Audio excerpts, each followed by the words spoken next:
Nous avons demandé à des femmes de nous dire ce qu'elles aimeraient dire à d'autres femmes qui, comme elles, ont vécu de la cyberviolence de la part de leur partenaire intime.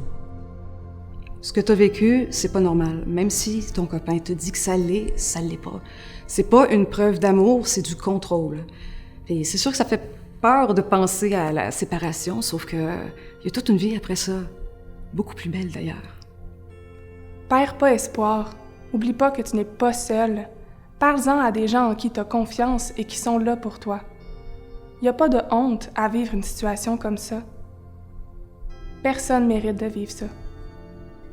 C'est pas de ta faute. C'est la personne qui fait la cyberviolence qui est responsable. C'est possible de se sortir de ces relations toxiques et de guérir de ces expériences, même si tu n'y crois pas. De pas attendre que l'autre change. Elles méritent mieux dès maintenant. Protéger leur santé mentale et physique, c'est très important, parce qu'elles sont les personnes les plus importantes dans leur vie. Une relation saine et des personnes qui les aiment sérieusement, correctement et respectueusement dès le départ, ça existe. Elles méritent rien de moins. Je leur dirais que elles sont pas des objets de possession, puis qu'elles appartiennent à personne d'autre qu'à elles-mêmes.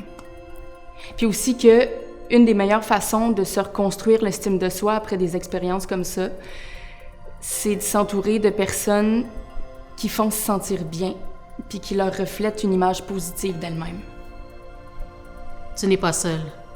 45% des femmes âgées de 18 à 25 ans ont subi au moins une forme de cyberviolence de la part de leur partenaire intime. Si tu as l'impression d'être prise dans cette relation, qu'il n'y a pas d'issue, sache qu'il est possible de t'en sortir et d'aller mieux. C'est un processus qui demande du temps et de la compassion pour soi. Tout comme d'autres femmes qui ont subi de la cyberviolence et qui s'en sont sorties, tu pourras toi aussi vivre une vie épanouie.